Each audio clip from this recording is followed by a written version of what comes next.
안녕하세요. 전 지방에서 열심히 일하며 지내고 있는 여자입니다. 차 밀리는 지옥의 출퇴근 시간마다 사연들을 들으며 그 지겨운 시간을 견뎌내곤 하는데요.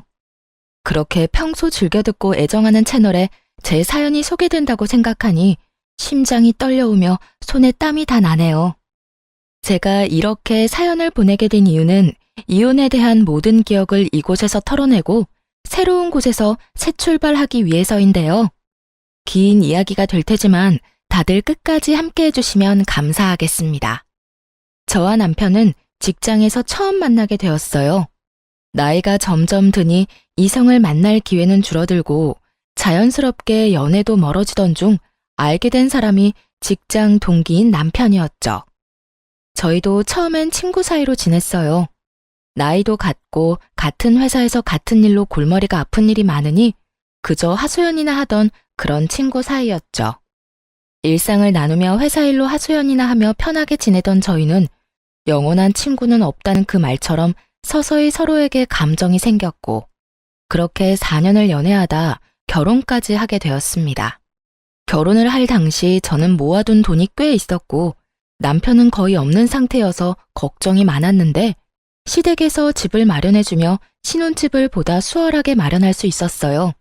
이런 와중에 문제점이 있다면 시모의 집 마련 유세였어요. 물론 처음엔 저도 신혼집까지 해주셨으니 너무 감사한 마음이 가득했어요. 더 시부모님께 잘하려고 노력도 많이 했고요. 하지만 그런 마음도 오래가지 못하더군요. 유세라고 표현하기 싫지만 이보다 더 잘 표현할 단어는 없겠더라고요. 처음엔 참을만 했던 집 유세는 날이 가면 갈수록 심해졌고 그 말끝마다 내가 해준 집이라는 것을 강조하는데 그 유세는 말도 못할 정도였어요. 여보세요? 아가, 내가 마침 근처에 볼 일이 있어서 내가 사준 아파트에 잠시 들렀는데 여기 내부 산책로도 참 잘 돼 있는 것이 보면 볼수록 내가 좋은 아파트를 사줬다는 생각이 드는구나. 집이 참 좋아. 하긴 누가 고르고 누가 산 집인데 별로이기도 힘들지 않겠어? 네? 아, 네. 참 좋긴 하죠. 요즘에 아파트 잘 갖춰져 있으니 살긴 참 편한 것 같아요. 산책로도 그렇고 편의시설도 잘 갖춰져 있고 말이에요. 요즘 아파트가 아니라 내가 사준 이 아파트가 너무 좋다는 말을 하고 있는 거야. 하여튼 넌 나한테 잘해라. 시집 하나 왔을 뿐인데 이런 아파트에서 살게 됐으니 말이다.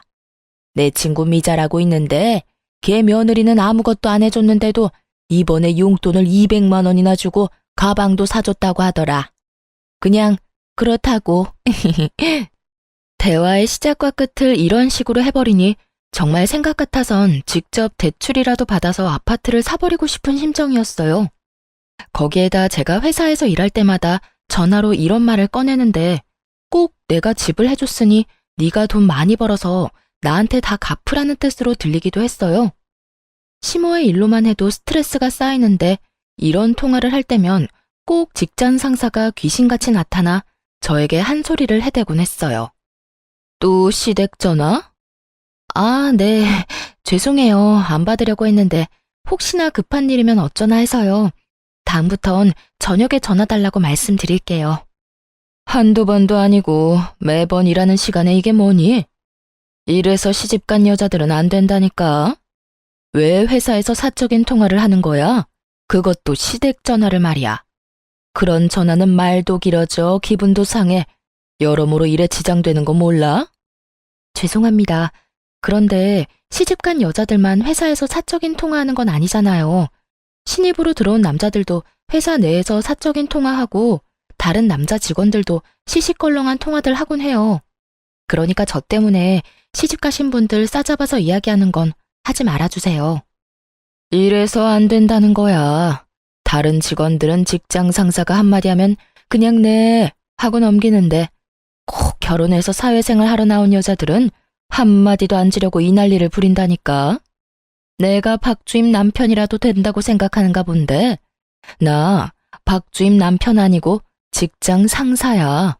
그러니까 내 말은 잔소리는 박주임 남편한테나 하고 내가 하는 말에는 고분고분 대답이나 하면서 시키는 일이나 똑바로 하란 이 말이야.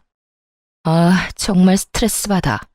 저러다 임신이라도 하게 되면 또 얼마나 몸살이면서 일을 엉망진창으로 할 거야? 불난 집에 부채질하는 것도 아니고 매번 저런 식으로 사람 심기를 다 헤집어 놓으니 스트레스는 극에 달해 있었죠. 그렇다고 크게 한번 부딪히기엔 제가 업무 중에 사적인 전화를 한 것은 잘못된 행동이었으니 그럴 수도 없는 노릇이었어요. 일에 지장을 준 것은 아니지만 직장 상사로서 할 수 있는 말이라고 생각했던 것이었어요. 물론 그렇게 생각을 해도 유독 저에게만 심하게 히스테리를 부린다고 느끼긴 했지만요.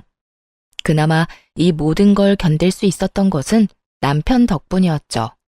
이렇듯 스트레스가 극에 달하는 날이면 남편과 함께 치맥을 하며 하소연을 하곤 했는데 그게 또 스트레스 날리는 데엔 큰 도움이 되더라고요. 여보, 아까 봤지? 건들이 나한테 또 난리 부리는 거. 봤어. 또 왜 그러는 거야? 왜 그러긴? 어머님 전화 와서 통화하다 또 딱 걸린 거지. 아니, 건대리는 나한테 도청장치라도 달아놨나? 어떻게 내가 어머님이랑 통화만 했다 하면 귀신같이 찾아와서 뭐라고 하는 걸까? 진짜 그렇게 타이밍 맞추기도 힘들 텐데. 그러게, 그건 나도 좀 신기하긴 하네. 그나저나 엄마 전화는 회사에서 받지 마. 나도 따로 이야기해 놓을게. 당신한테 전화하지 말고 나한테 하라고 말이야. 그래 줄래? 그렇지 않아도 오는 전화 안 받기도 뭐하고 받았다 하면 어머님이 사준 집이 너무 좋으니 마치 뭐라도 해달라는 것 같아서 내가 스트레스가 이만저만이 아니야. 집 사주신 건 너무 감사한 일인데 매번 통화할 때마다 집 이야기 꺼내면서 잘하라고 하시는데 나 조금 힘들기도 해 사실. 거기에다 건드리까지 눈에 불을 켜고 날 감시하니 내가 전화 받을 여유가 없네? 그래, 알겠어. 그런데 진짜 건드리는 왜 그렇대? 결혼 소식은 아직도 없지? 성격이 그 모양이니 어느 남자가 오겠어? 오는 남자도 그 히스테리 보고 도망갈 거다 아마. 불쌍하다 불쌍해. 그 나이 먹도록 연애도 못하고. 그러니까 당신도 불쌍한 사람이라 생각하고 부딪히지 마. 괜히 직장 상사랑 부딪혀서 당신한테 좋은 것도 없으니까 말이야. 그래, 알고 있어. 그래서 나도 오늘 할 말이 입까지 차올랐는데 참았어. 잘했어. 얼른 맥주 한 잔 먹고 다 날려버려. 이렇듯 남편과 가지는 시간은 지친 저에게 큰 힘이 되었고 든든한 제 편이 생겼다고 생각하며 지내던 어느 주말이었어요. 집에서 남편과 함께 쉬고 있는데 시모가 연락도 없이 집으로 찾아왔더라고요. 무슨 일인가 싶어 물었더니 시모의 대답이 정말 가관이었어요. 어머님, 연락도 없이 무슨 일이세요? 꼭 연락을 해야만 올 수 있니? 그냥 들렸어. 좀 쉬려고. 네? 그냥 쉬려고 들렸다고. 앞으로 이 집을 별장처럼 쓰려고 해. 계속 보니까 내가 사는 집보다 더 좋은 것 같은 거야. 이래서 다들 신축 하는가 보다. 그렇지? 순간 제가 잘못 들었나 했습니다. 빈집도 아니고 엄연히 사람 살고 있는 집이잖아요. 하물며 신혼집 말이죠.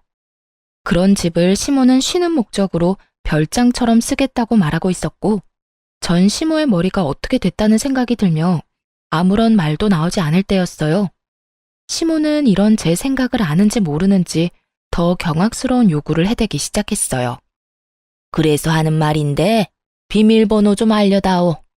내가 번번이 벨 누르고 들어오는 것도 말도 안 되는 것 같고 너희 있나 없나 연락하고 오는 것도 귀찮기도 해서 말이다. 너도 알다시피 내가 이 동네에 자주 오는데 그때마다 너희가 일을 하고 있으니 그냥 집으로 돌아간 게 한두 번이 아니야. 네가 비밀번호만 알려주면 내가 혼자 들어와서 쉬기도 하고 시간도 보내다 가면 좋지 않겠니? 시모는 당연하다는 듯 비밀번호를 요구하고 있었고 저는 드라마에서나 보던 상황에 헛웃음이 나왔어요. 분명 아들 내외 잘 살라고 좋은 마음으로 집까지 해주셨을 텐데 오히려 그 집이 너무 좋은 것 같으니 자기가 쓰겠다는 말이잖아요. 가만히 있다가는 진짜 셋이서 살 수도 있겠다 싶더라고요. 이 말도 안 되는 확신을 부셔주어야 한다고 생각했고 더 이상한 말을 꺼내기 전에 시모에게 이렇게 말했어요. 어머님, 그건 곤란하겠는데요. 아무리 어머님이 이 주변에 자주 오신다고 해도 어떻게 신혼집 비밀번호를 알려드리겠어요. 저희가 사는 저희 공간인데요. 그냥 오시기 전에 연락하고 오세요. 오늘처럼 갑자기 오셔서 괜한 헛걸음 하지 마시고요. 독하게 마음먹은 순간이었어요. 이대로 어영부영 비밀번호를 알려주었다간 신혼생활은커녕 시모 모시고 사는 거나 마찬가지가 될 것 같았고, 전 아무리 남편을 사랑한다고 한들 그런 결혼 생활은 하고 싶지 않았거든요. 그래서 제 표정과 제 말투는 단호했고, 단호한 저의 태도에 시모는 노발대발하며 역정을 내더라고요. 그 골백번은 더 말한 집 유세를 부리며 말이죠. 너 지금 말 다 했니? 이 집 내가 사준 내 집이다. 아무리 너희 부부가 살고 있다고는 한들 내 돈으로 산 내 명의의 내 집이라고. 그런 내 집에 내가 왜 연락을 하고 와야 하니? 그게 말이 된다고 생각하니? 지금 말이 안 되는 말을 하는 사람이 누군데 이러세요. 어머님이 저희 살라고 마련해 주셨으면 저희 집 아닌가요? 어머님이 가끔 연락하고 오셔서 저희랑 시간도 보내고 식사하시고 가는 건 아무 상관없어요. 그 정도야 할 수도 있죠. 그런데 어머님이 바라는 건 그게 아니잖아요. 저희 의견, 저희 일정과는 상관없이 어머님 편할 때 어머님 집처럼 쓰려고 한다는 말인데 그게 말이나 된다고 생각하세요? 그게 정말 정상적인 상황이라고 생각하시냐고요. 얘 말하는 거 좀 봐라. 그러면 너는 내가 지금 말도 안 되는 이상한 요구라도 하고 있다. 이 뜻이니? 내가 계속 말하지 않았니? 이 집은 내 돈으로 산 내 집이라고. 알고 있어요. 그런데 저희 살라고 주셨으면 끝이란 말을 하고 있는 거예요. 그래서 끝까지 비밀번호는 못 알려준다. 이거니? 네, 절대로 못 알려드린다고 말하고 있는 거예요. 그야말로 칼과 방패의 싸움이었어요. 시모는 계속 내 집이라고 하며 비밀번호를 요구했고, 전 말도 안 되는 소리라며 절대로 안 된다고 하고 있었죠. 시모는 끝까지 단호한 저를 보며 숨을 고른다 싶더니 이런 말을 저에게 하더라고요. 그래?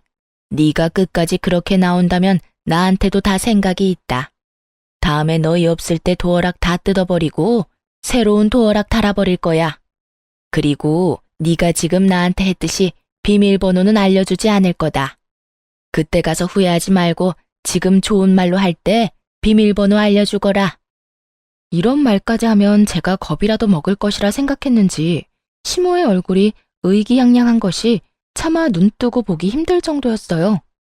아, 그렇게까지 하실 거라고요? 그래, 내가 못할 것 같니? 난 한다면 하는 사람이야. 이거 왜 이래?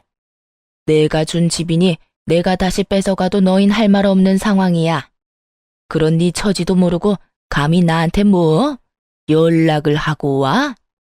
이게 지가 먼저 나서서 비밀번호를 알려줘도 모자랄 판국에 입만 살아서는? 네, 다 알겠으니까 도어락 뜯느라 괜히 힘 빼지 말고 그냥 여기서 사세요. 제가 그냥 남편 데리고 친정 가서 살게요. 뭐? 너 지금 친정에 간다고 했니? 네, 친정에 가서 살 거라고요, 남편이랑요. 저는 어머님이 이 집을 저희가 행복하게 싸우지 말고 잘 살라고 마련해 준 집이라 생각했는데 그게 아니니 어쩌겠어요? 이 집을 나가서 행복하게 사는 수밖에요. 그런데 어머님도 알다시피 남편이 모아둔 돈도 없고 그렇다고 대출을 받자니 이자도 한두 푼이 아닐 테고. 그러니 어쩌겠어요? 빈방 남아도는 친정에 가는 수밖에요. 당장 짐 빼드릴 테니 오늘부터 이 집에서 쭉 사세요. 저는 남편 데리고 가서 처가살이 시킬 테니까요. 시모는 말없이 저를 노려보고 있었고 저 역시 그런 시모의 눈을 피하지 않고 있었어요. 그런 눈싸움은 몇 분 동안 계속되었고 제 말이 진심이라 느낀 시모는 자기 아들 처가살이는 살게 하기 싫었는지 한 발 물러서 집으로 돌아가더군요. 두고 보자는 말을 남기고선 말이에요. 그렇게 시모가 돌아간 후 한숨 돌리나 했는데 있는지도 모를 정도로 조용히 구경만 하고 있던 남편이 시모 역성을 들며 저에게 따지고 들더라고요. 여보, 진짜 우리 엄마한테 너무한 거 아니야? 꼭 그렇게까지 모질게 말해야 했어? 내가 뭘 어떻게 했는데? 당신은 어머님이 나한테 어떻게 하는지 못 봤어? 당신이 계속 따지고 도니까 그렇지. 그냥 좋은 말로 안 된다고 했으면 됐잖아. 꼭 그렇게 끝까지 엄마를 이겨먹어야만 했어? 당신 진짜 말 이상하게 한다. 난 분명 처음에 좋게 좋게 안 된다고 했어. 그런데도 끝까지 우긴 건 내가 아니라 어머님이야. 거기에다 도어락까지 바꿔버린다는 어머님의 말, 당신은 못 들었어? 그런 말을 듣고 내가 가만히 있어야 했니? 그런 말까지 듣고 가만히 있을 사람이 어디 있어? 엄마가 오죽 답답했으면 그런 말까지 하셨겠어. 어른이잖아. 어른한테까지 꼭 그렇게 이겨먹을 필요는 없잖아. 어른도 어른 나름이지. 당신 말대로 말 같지도 않은 말을 내내 하고 넘어가면 더 큰 문제가 되어서 돌아온다는 거 몰라서 지금 그런 말을 하는 거야? 더 큰 문제는 무슨? 뭘 말하는 건데? 그리고 말이야 바른 말이라고 여기 엄마 집 맞잖아. 엄마가 이 집 마련 안 해줬으면 우리 지금쯤 대출금 갚느라 이런 편한 생활은 하지도 못했다고. 애초에 자기가 모은 돈은 너무 없어 시모 도움까지 받게 된 것인데 저딴 말을 하니 어이가 없더라고요. 당신 잊었어? 난 집 마련할 능력이 있었어. 물론 지금도 있고 말이야. 반반 결혼을 하려고 했던 우리가 못하게 된 이유는 당신 때문이라고. 당신이 돈이 없었으니까.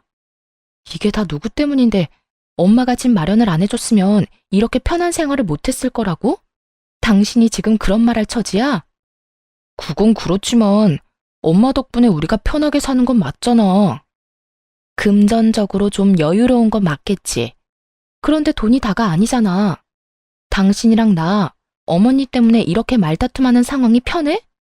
매번 어머님이 이렇게 오셔서 내 집이라고 마음대로 하는 모습이 당신이 보기엔 편하냐고. 그러니까 엄마가 그러든 말든 그냥 그러려니 하고 져주면 다 편하잖아. 당신도 이렇게 언성 높일 일 없고 엄마도 저렇게 화낼 일 없고. 그러면 우리도 싸울 일 따윈 없다고. 당신이나 어머님이나 참 말 안 통한다. 하여튼 나는 당신 말처럼 내내거릴 생각 없으니까 그런 줄 알고 당신도 어머님한테 비밀번호 알려주지 마. 알려주기만 해봐. 정말 대출을 내서라도 집 마련해서 이 집에서 확 나가버릴 테니까. 정 안 되면 정말 처가살이까지 각오해야 할 거야. 저는 말로 남편의 입을 막아버렸고 남편도 더는 똑같은 말을 꺼내지 않더라고요. 결혼 이후 처음으로 한 부부싸움에 감정이 상할 대로 상한 상태였고 어느 누구도 먼저 말을 걸지 않고 있었어요. 말도 하지 않는 상황이었지만 그저 흔히들 할 수 있는 부부싸움이라 생각하며 차마 이혼까진 생각지도 않고 있었는데 남편은 제 생각과는 다른지 점점 냉랭한 모습으로 저를 대하더라고요. 그런 남편의 태도를 보며 저 역시 남편에 대한 실망감이 더욱 깊어졌고요. 물론 그 이유가 남편의 행동뿐만은 아니었어요. 저에게 말 한 번 걸지도 않는 남편은 어느 순간부터 회사에서 저와 사이가 좋지 않던 그 직장 상사와 친하게 지내기 시작했고 그런 모습에 실망감은 더 깊어지고 있었죠. 처음엔 저에게 화가 난 남편이 저를 약올리려고 저런 행동을 하나 지켜만 보고 있었는데 어느 날은 저와 친한 동료가 저에게 이런 말을 하는 게 아니겠어요? 박주임, 너 네 남편 잘 지켜봐. 요즘 건들이랑 가깝게 지내는 게 심상치 않아. 어? 우리 남편? 에이, 그런 거 아닐 거야. 요즘 부부싸움을 좀 했는데 괜히 나 약 올리려고 저러는 것 같아. 처음엔 나도 그렇게 생각했는데 그게 아닌 것 같아. 이런 말 박주임 기분 나쁠까봐 안 하려고 했는데 못 본 척하는 건 아무래도 아닌 것 같아서. 나 비상계단에서 두 사람 마주쳤는데 날 보더니 화들짝 놀래면서 이상한 연기를 하더라니까. 아닐 수도 있는데 혹시 모르는 일이니까 잘 지켜봐. 정말 박주임 걱정돼서 하는 말이니까 너무 기분 나빠하지 말고. 이 말을 듣는데 정말 뒤통수가 얼얼해지는 느낌이었어요. 시모의 일로 남편과 다투고 사이가 좋지 않긴 했지만 그런 쪽으론 정말 생각해보지도 못했으니까요. 그렇게 전 점심시간 모두가 자리를 비운 사이 재빠르게 남편의 컴퓨터를 살펴보게 되었고 그것은 판도라의 상자와 다름이 없었습니다. 남편의 회사 컴퓨터엔 카톡이 켜져 있었는데 그곳엔 상사와 나눈 대화가 가득하더라고요. 자기야, 오늘 나랑 점심 같이 먹을 수 있어? 그럼, 요즘 집사람이랑 말도 안 하고 지내는 거 알잖아. 점심시간 시작하기 전에 좀 일찍 나가자. 회사 근처엔 보는 눈도 많으니까 좀 멀리 가서 먹고 오자고. 그래, 좋아. 아, 자기가 평생 박주임이랑 화해 안 했으면 좋겠어. 그냥 이참에 이혼하면 안 돼? 그냥 나랑 살자. 어차피 자기 엄마도 이혼하라고 하신다며. 그렇긴 한데 내가 이혼하고 자기랑 만나면 회사 사람들이 뭐라고 하겠어? 그리고 자기도 알다시피 집사람 성격도 장난 아니잖아. 아마 우리 회사 생활도 못하게 소문 다 내버릴 거야. 그러면 자기나 나나 회사에서 잘리게 될 테고. 그건 걱정도 하지 마. 내가 자기 이혼하기 전에 내쫓아버리면 되니까. 내가 괜히 계속 박주임 괴롭힌 줄 알아? 다 이런 상황을 대비해서 괴롭히고 있었던 거라고. 물론 자기를 만나면서 질투가 나서 더 괴롭힌 것도 있지만 이런 상황이 오면 쉽게 내쫓으려고 괴롭힌 것도 있었지. 자기야, 내가 말했지? 나 자기 많이 좋아해. 박주임보다 내가 자기를 먼저 좋아했었어. 그러니까 나한테 와. 내가 진짜 잘할게. 자기 엄마한테도 잘할 거고 말이야. 일단 알겠어. 자세한 이야기는 점심 먹으면서 하자. 대화의 처음은 저희가 결혼을 하고 난 후부터 조금씩 주고받기 시작했고 본격적으로 만나기 시작한 건 얼마 되지 않은 듯 했어요. 여기까지만 해도 그 충격이 작지 않았는데 저를 더 경악스럽게 만든 것은 시모의 카톡이었어요. 아들, 아무리 생각해도 권대리가 참 마음에 들어서 하는 말인데 네가 그냥 이혼하고 권대리랑 잘해봤으면 좋겠어. 능력, 성격, 뭐로 보나 지금 그 물건보다 권대리가 훨씬 좋잖니? 이혼 쪽으로 생각하고 있으니까 조금만 기다려. 역시 내 아들, 잘 생각했어. 그런데 권대리는 또 언제 집에 데리고 올 거니? 다시 만나게 되면 아예 결혼 날짜를 잡아버려야겠어. 엄마, 급한 마음은 알겠는데 너무 서두르지 마. 그러다 죽도 밥도 안 될 수가 있어. 이미 저와의 이혼은 확실했고 아예 결혼 이야기까지 나오고 있더라고요. 그제야 모든 것이 맞춰 들어가더군요. 저를 향한 지속적이고 지나친 상사의 괴롭힘부터 한 번 싸웠다고 이때껏 냉랭하던 남편의 모습, 그리고 연락이 와서 시집살이 시켜도 몇 번은 더 시키고도 남을 시모가 아무 연락조차 없는 것까지 모든 것이요. 상간녀는 제가 질투나고 꼴 보기 싫어 이때껏 저를 그렇게나 못 잡아먹어 안달이었던 것이고 시모는 이제 새로운 며느리가 생길 예정이니 연락을 할 필요가 없었던 것이었죠. 남편과 상간녀는 사랑에 빠진 여느 연인과 다름이 없는 모습이었고 시모는 새 며느리를 맞이할 생각에 들떠 한껏 신이 난 상태였어요. 이혼은 당연한 상황이 되었고 그런 상황이 되니 그냥 이혼해 줄 순 없는 노릇이었어요. 끝까지 남편을 붙잡고 또 붙잡아 최적의 타이밍에 이혼하기로 결심한 것이었죠. 카톡을 살펴본 결과 그 타이밍이 멀지 않은 것 같았거든요. 그렇게 전 소름 끼치는 결혼 생활을 조금 더 버티기로 했고 남편과 시모는 작정하고 저를 괴롭히기 시작하더군요. 위자료를 주기 싫어 어떻게 해서든 제 입에서 이혼 소리가 나오게 하려고 애쓴다는 걸 알고 나니 그저 웃길 뿐이었어요. 당신 빨래 안 했어? 어떻게 양말 하나가 없어? 빨래 했는데? 내 것만 했지. 뭐? 내 것만 했다고. 나한테 말 한마디 안 걸고 눈 한 번 안 마주쳐주는 남편 뭐가 예쁘다고 빨래를 해줘? 아참, 그리고 앞으로 밥도 내 밥만 차려 먹을 거니까 당신 밥은 당신이 차려 먹어. 당신 진짜 이렇게 치사하게 굴 거야? 그리고 당신 주부야.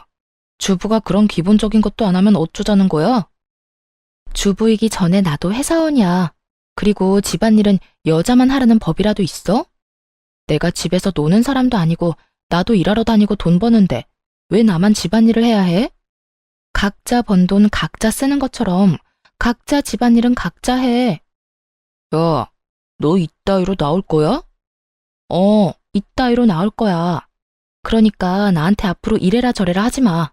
이때껏 말 한마디 안 걸더니 기껏 한다는 말이 빨래? 그딴 말 할 거면 그냥 쭉 계속 말 걸지 마. 그 편이 나도 편하니까. 남편은 괜한 시비와 트집을 잡아보려 노력했지만 이렇듯 저에게 상대도 안 되는 남자였고 뜻대로 되지 않자 시무를 집으로 부르더군요. 예, 너 이 말이 사실이니? 너 내 아들 밥도 안 해준다면서?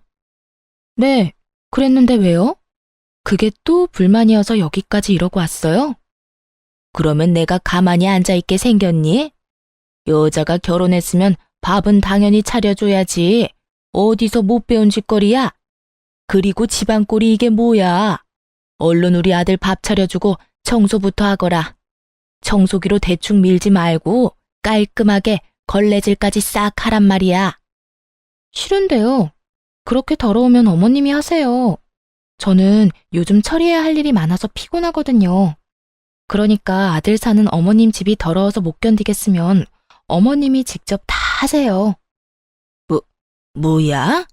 너 도대체 왜 이러니? 뭘 믿고 이렇게 막 나가냔 말이야. 제가 믿기는 뭘 믿겠어요? 저는 막 나가는 게 아니라 그저 제가 할 말을 하는 것뿐이에요. 그렇잖아요. 저는 청소할 필요가 없다고 생각하는데 어머님 눈엔 청소가 필요하니 필요하다고 생각하는 사람이 하는 게 맞는 거고 저한테 애정 한번 주지 않는 남편한테 밥 차려주기 싫어서 밥도 안 해주는 건데 그걸 누가 뭐라고 할 수 있나요? 그러니까 계속 이렇게 찾아와서 괜한 트집 잡아봐도 아무 소용 없으니까 이렇게 오지 마세요. 불편하니까. 다음부턴 어머님 오시면 전 그냥 나가 있을 테니 그런 줄 아시고요. 시모는 또 어떻게 해서든 트집을 잡으며 저를 괴롭히려고 노력했지만 전 그럴 때마다 싱긋싱긋 웃으며 시모의 약을 올려주었어요.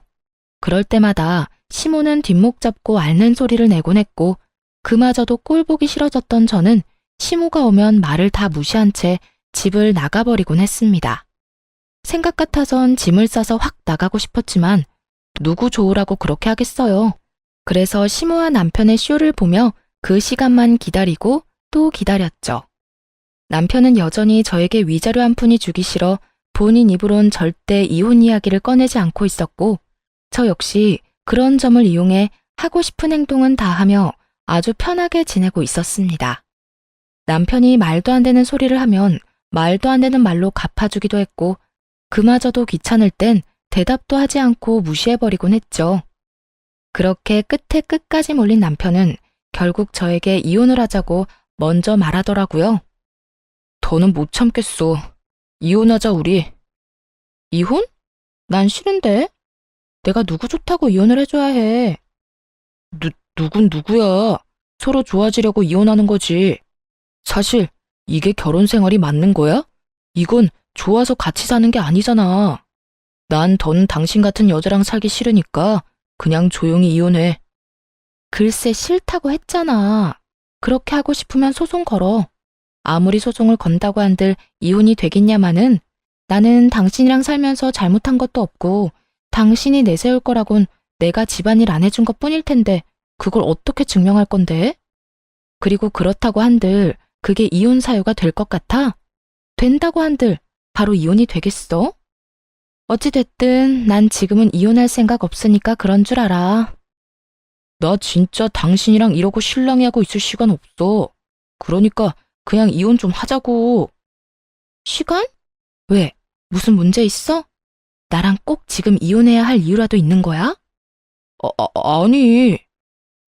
그런 게 아니라 그냥 이렇게 사는 게 무슨 의미가 있나 이런 말이지. 당신도 엄마가 찾아와서 당신 괴롭히는 거 힘들 거 아니냐고. 안 힘들어. 어머님 오면 바로 나가버리는데 내가 힘든 일이 뭐가 있어. 그러니까 내 걱정은 하지 말고 네 걱정이나 해. 내 걱정해서 이혼하자고 하는 거라고. 이혼 좀 하자 제발. 싫다고 했지. 정 이혼하고 싶으면 소송 걸어. 그러면 되겠네. 남편은 끝까지 이혼을 하자고 우겨댔고 전 그렇게 하고 싶다면 소송을 걸라고 반박해버렸죠. 소송을 걸었다간 본인에겐 이로울 것이 하나 없다는 걸 잘 아는 남편은 입을 닫아버리더군요. 모르긴 몰라도 시모와 상간녀에게 시달리고 있는 것이 분명한 남편은 점점 더 안색이 창백해져 갔고 그 꼴을 보는 내내 참 통쾌했습니다. 그렇게 통쾌한 날들이 지나던 어느 날 시모에게 연락을 받은 남편이 허겁지겁 집을 나서더라고요. 그 모습을 보고 직감적으로 오늘이 그날이구나 싶었죠. 얼른 제 짐을 챙겨 퀵으로 친정에 보낸 후 남편을 기다렸어요. 아니나 다를까 3시간쯤 지나니 짐을 든 시모와 함께 남편이 집으로 들어오더라고요. 시모는 울고 있었고 어떤 상황인지 뻔히 알고 있는 저는 아무것도 모른다는 듯 물었어요. 이게 무슨 상황이야? 어머님은 또 왜 저런 모습이야? 그게, 엄마가 주식을 하다가 사기를 당했어. 거기서 멈췄어야 했는데 본전 생각나니까 계속 주식하다가 가진 걸 날린 것도 모자라 빚까지 냈다네. 오늘 빚쟁이들이 집으로 찾아와서 급하게 엄마 모시고 오는 길이야. 이미 엄마 집은 넘어갔고 이 집도 아마 곧 넘어가게 될 거야. 시모는 주식 사기꾼에게 사기를 당해 큰 돈을 날리게 되었고 그 돈을 메우고자 다시 주식에 손을 댄 것이었어요. 그렇지 않아도 성공하기 힘든 주식을 아무 지식도 없는 시모가 아무리 돈을 쏟아붓는다 한들 수익을 낼 리가 없었고 계속 잃고 잃다 가진 돈도 날리고 집도 날리다 못해 빚까지 내게 된 것이죠. 남편은 제 눈치를 살피고 있었고 시모는 남편이 이야기하는 내내 울고만 있더라고요. 그런 두 사람의 모습은 말도 못할 만큼 가관이었고 더 가관인 말이 남편의 입에서 흘러나오고 있더군요. 그래서 하는 말인데 당신 나랑 결혼할 때 혼수만 해오고 남은 돈 있잖아. 그 돈으로 우리 셋이서 살 집 좀 구하자. 작은 집이라도 우린 상관없어. 그러니까 당신이 가진 돈으로 빨리 집 좀 구해서 일단 이 위기를 좀 넘겨보자. 참 뻔뻔하다 싶었어요. 뒤론 다른 여자를 사랑한다, 빨리 함께하고 싶다고 난리더니 어떻게 저한테 집을 마련해달라고 저리도 당당하게 이야기할 수 있는지. 역시 상식 바뀐 사람이다 싶기도 했고요. 전 처음부터 끝까지 개변만 늘어놓고 있는 남편에게 모든 사실을 밝히기로 했죠. 제가 기다리고 기다리던 그 순간이었습니다. 듣고 있으려니 참 기가 차서 웃음이 나려고 하네. 나한테 이럴 필요가 뭐 있어? 당신, 내가 굳이 살 집 마련하지 않아도 살 수 있는 집이 또 있잖아. 땡땡동 땡땡 아파트 109동 1203호. 나한테 구질구질하게 집 해달라 하지 말고 거기 가서 당신 엄마랑 살아. 남편은 제 말에 화들짝 놀라며 이렇게 말하더군요. 그걸 어떻게 알았어? 아니, 언제부터 알고 있었어? 어디까지 알고 있냐고. 다 알면서 왜 나랑 이혼 안 해준 거야? 너 이러라고 이혼 안 해준 거야. 내가 어디까지 알고 있는지 궁금해? 나 당신이 생각하는 것보다 많이 알고 있었어. 당신 엄마가 주식으로 돈 다 날려먹은 것부터 시작해서 집도 다 경매로 넘어가기 전에 나랑 하루빨리 이혼하려고 안 달랐던 것까지 말이야. 뭐? 그러면 그때 이혼 안 한다고 우긴 것도 다 알고 일부러 그런 거였어? 응. 나 일부러 이혼 안 하고 버틴 거야. 오늘 이런 순간을 위해서. 네, 저는 다 알고 있었습니다. 이런 순간이 올 거라는 걸 말이죠. 사실 카톡을 보게 되었을 때 남편의 외도 말고 알게 된 점이 무수히 많았습니다. 시모가 주식 사기를 당한 것도 모자라 다시 주식을 해 다 날려먹었다는 건 물론이었고 상간녀는 시모와 잘 지내고는 싶지만 시모를 모시고 살 생각은 없다는 것까지 말이죠. 그래서 남편은 하루라도 빨리 정리하고 상간녀와 재혼을 해버릴 생각이었던 것이죠. 그리도 시끄럽게 한 재혼인데 고작 시모 한 명 모신다고 다시 이혼을 할 리는 없을 거라 확신한 것이었어요. 그런 사실을 다 알아버린 저는 절대 이혼을 해주지 않고 버텼고 결국 시모의 집은 경매로 넘어가 오갈대가 사라져버린 것입니다. 마음이 급해진 두 사람은 일단 저에게 빌붙어 있다가 제 뒤통수를 치고 상간녀에게 갈 생각이었겠죠. 모든 사실이 드러나자 남편은 어떻게 이렇게까지 할 수 있냐고 따져 묻기 시작했어요. 당신이 나한테 어떻게 이렇게까지 해? 당신 때문에 나는 지혜랑 결혼도 못하고 지금 이렇게 엄마랑 오갈 데도 없어졌잖아. 야, 정신 차려. 너랑 나랑 아직 부부인데 나한테 다른 여자랑 결혼 못했다고 따지는 거야? 그것도 내 탓으로 돌리면서? 네가 진짜 돌아도 완전히 돌았구나. 뻔뻔한 것도 정도가 있지.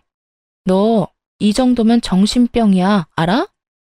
당신이 정신병이라고 생각하든 말든 난 아무 상관없거든. 다 됐고, 당신 때문에 우리 지혜 집에도 못 가게 생겼으니까 당신이 책임져. 당신이 책임지고 엄마랑 나 살 집 구해내란 말이야. 이게 다 당신이 이혼 안 한다고 우겨서 이렇게 된 일이니까 당신이 집 구해달란 말이야. 아니, 난 지금 이 순간에 이혼하려고 이때껏 버틴 건데? 그렇게 당신이 원하던 이혼 지금 하자. 지금 해줄게. 내가 미쳤냐? 오갈 데도 없는데 당신이랑 이혼하게? 지금 돈 있는 사람이 당신뿐인데 내가 호락호락하게 이혼해 줄 것 같아? 이번엔 내가 이혼하기 싫으니까 당신도 포기해, 이혼. 남편은 착각해도 아주 큰 착각을 하더라고요. 자신도 이혼을 거부할 자격이 있다고 말이죠.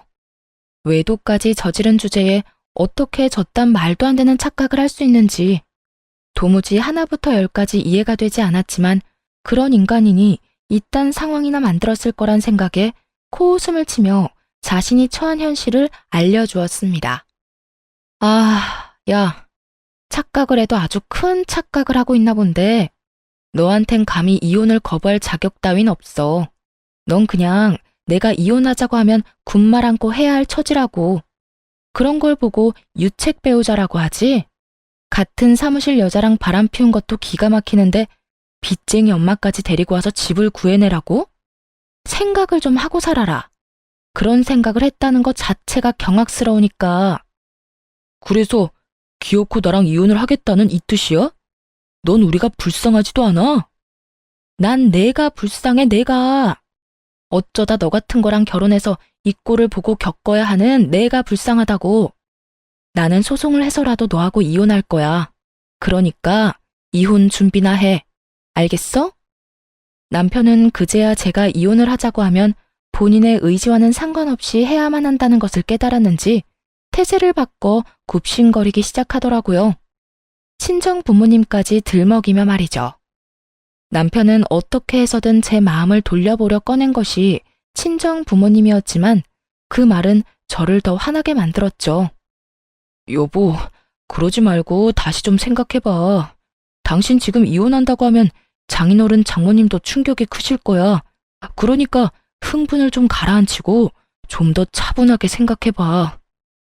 우리 부모님이 받으실 충격 걱정한다는 놈이 날 배신하고 다른 여자랑 바람이나 피워댔어? 너 같은 놈 걱정은 필요도 없으니까 다신 우리 부모님 이야기 하지도 마. 그 더러운 입에 올리지도 말라고. 저는 흥분한 상태였고 그로 인해 말이 험해지고 있었어요. 꽉 쥔 주먹마저 떨리고 있던 그때였어요. 아들만 믿고 있다가 상황만 더 악화되겠다 싶은 시모가 남편의 옆에 나란히 서 저를 설득하고 나서더군요. 저기 아가야, 네가 얼마만큼 화가 났는지, 왜 화가 났는지 엄마가 잘 안다. 얼마나 배신감이 들겠어. 다른 것도 아니라 남편이 외도를 저질렀는데. 같은 여자로서 충분히 이해된단다. 그러니 내가 나서마. 내가 나서서 책임지고 아들 녀석이랑 그 여자 사이 찢어놓을 테니 우리 못난 아들 한 번만 받아주면 안 되겠니? 내가 이렇게 약속하마. 그러니 이혼은 다시 생각해보려무나. 어디서 정상적인 시모 코스프레질인지. 남편의 이혼을 시키지 못해 안달났던 사람이 누군데 이제와 이딴 말이나 하는 시모를 보는데 몸이 떨려오기는커녕 흥분이 착 가라앉는 느낌이 들더라고요. 제가 여기서 흥분했다간 이로울 것이 없다는 걸 시모의 어이없는 연기 덕분에 깨달은 것이죠. 어머님, 제가 다 알고 있다고 했잖아요. 제가 다 안다는 사실 중엔 어머님 건대리가 마음에 든다고 집에 데려오라는 것도 저랑은 당장 이혼하고 건대리랑 빨리 재혼하라는 것도 포함되어 있어요. 그렇게 이혼 못 시켜서 안달이던 사람이 이제 와서 이혼은 하지 말라고요? 어머님 시커먼 속내가 훤히 다 보여서 화가 나기는커녕 웃음이 다 나네요. 그건 네가 비밀번호도 알려주지 않고 내 아들을 처가살이 시킨다고 하니까 화가 나서 그랬던 거다. 네가 건드리 그 여자애처럼 조금만 나한테 살갑게 했어도 내가 조광지 쳐버리고 딴 여자하고 재혼하라는 말을 했겠니? 이것 보세요. 어머님은 이 순간까지 다 제 탓이죠?